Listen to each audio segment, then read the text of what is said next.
Happy Halloween and happy Samhain. Tonight we will be looking into some enormous and ancient graveyards here in Massachusetts. These graveyards have a rich haunted history, conjuring visions of shadow people, spiritual watchers, and even apparitions of children, seemingly destined to play games with each other throughout eternity.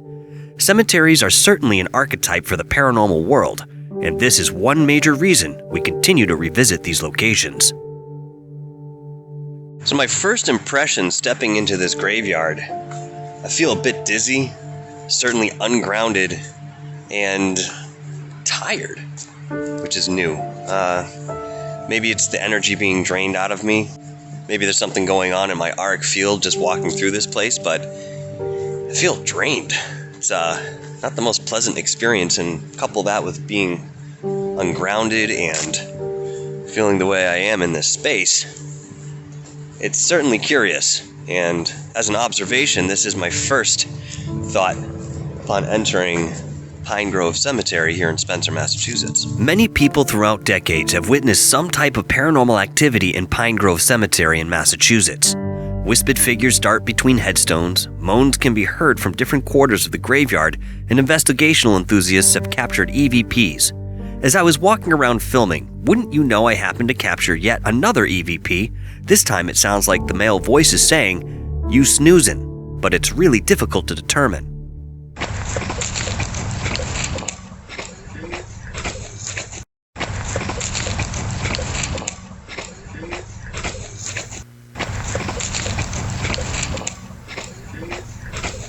Again, I have no intention to interact with spirit on any level when entering such a location, but it seems they may be intrigued by my presence, thus coming to me rather than the other way around. I have yet to capture something addressing me personally, so maybe in these cases I'm picking up something more residual than sentient. As I approach the statue, or the monument dedicated to the deceased that apparently holds paranormal activity around here, I'm getting very nervous. Can't breathe steadily. My breathing is a little labored here, and I'm just overall feeling uncomfortable. Now, certainly we understand that this is one of the more purportedly haunted graveyards in Massachusetts. In fact, if you do a search, this one will certainly pop up again and again. So without further ado here, I'm going to show you this, and we're going to sit and hang out for a little while and see how things feel. Well, folks, this is it. As far as I can ascertain, this particular statue is the one that's mentioned most often when it comes to paranormal activity here in Spencer. Now, the curious thing about this statue, as you can see, it is certainly representative of an angel, and yet many people believe that it actually is the image of Jesus Christ. I would say there's a lot of symbolism that's encapsulated within this design, and it's something perhaps in the way of interpretation, or something more solid and lost to time in way of explanation and interpretation.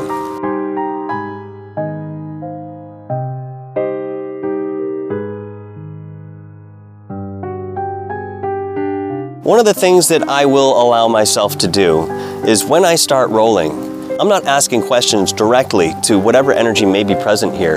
In fact, I'm stepping back and I'm just putting the equipment out. If something comes to me in the way of EVPs or otherwise, as we've seen in some of the other shows that I've produced, well, that's what you guys will see and hear. But the point here is that I'm not out looking for it specifically, but I'm certainly open to feeling deeply in places like this. And of course, if something wants to come to me while I am in the location, and only at the location, that's okay as well. These anomalies are observed only one time through all the footage I record, and therefore I feel it appropriate to show them to you. There have been other sounds captured within the environment, but this is certainly normal and nothing to look into beyond identifying what was already present. Look how soft this peat is underneath me. I mean, God, I know what it is, but being in a graveyard sinking about 2 inches into the earth is a bit unsettling, to say the least. One could easily spend hours, if not days, in this graveyard, researching the headstones and the history of those who are interred here. The human species is without question quite the morbid sort, but does this curiosity stem from our own interpretations of death, or is there an intrigue on a higher level wherein we understand intuitively the physical is a temporary existence, and yet we are always left behind to contend with the ghastly remains? Now, one of the more curious points about this particular area is that within this graveyard, there is one particular entity they call the Watcher. Now, we've heard about this type of phenomenon in other areas, an entity that doesn't have anything specific to do with the ground that they're perhaps haunting or present in, but yet they're still there watching from afar. The curious thing about this particular place is that there's absolutely no interaction with the person who's viewing this entity and the entity itself. Many times this entity is seen dodging between trees, hiding behind gravestones, peeking out, and some have likened him to a shadow person because he dons some sort of periodic hat. My question is this: if you have a watcher that is responsible from the spiritual side, if you will, to watch over a place of rest like a graveyard, there are still vandals that come in and destroy things, so what is it protecting? What is this entity really watching? There is purportedly an ancient watcher spirit presiding over America's Stonehenge in New Hampshire, and this is where I had my first introduction to an entity of this nature. The enormity of their energy is staggering, and you really feel the immense power they possess. It's also curious that the forecast was supposed to be bright and sunny for the entire day, and all of a sudden, as soon as I get here and start talking about these phenomenons at large, it starts raining. Maybe coincidence, maybe something more in the way of synchronicity. Either way, we're going to keep going.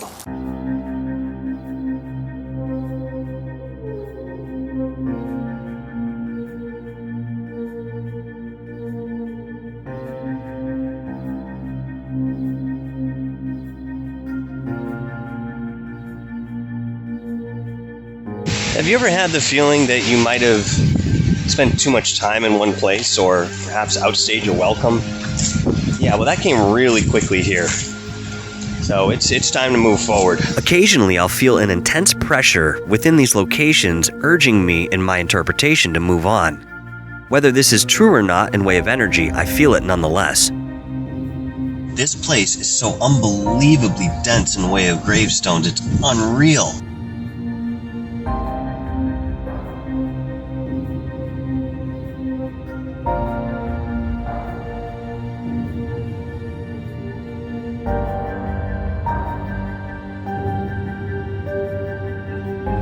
Directly behind me is the one purported monument in this graveyard that has activity, and a lot of that includes little children, apparitions running around, playing with each other, running through the gravestones, and of course we have one particular entity who is deemed to be a woman, who is more in the shadow realm than anything, but you can find all of this here in Hope Cemetery in Worcester.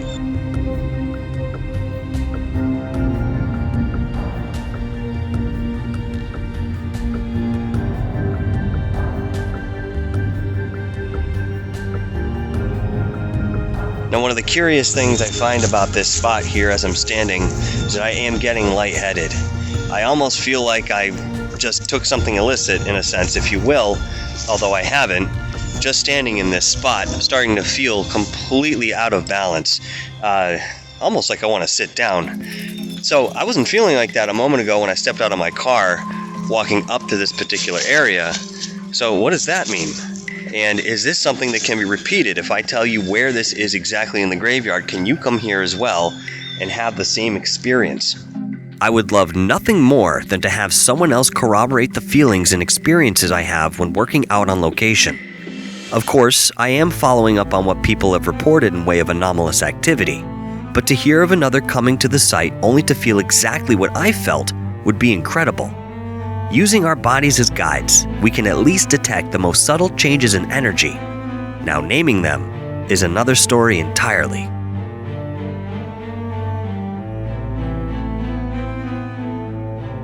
So, oddly enough, I've been here standing for about 5 or so minutes, and I already feel like I should be moving along. I almost feel like I'm being pushed away. I, for whatever reason, want to touch this monument. I want to put my hand on it and feel it, but I keep having this adverse reaction in my stomach saying, don't do that.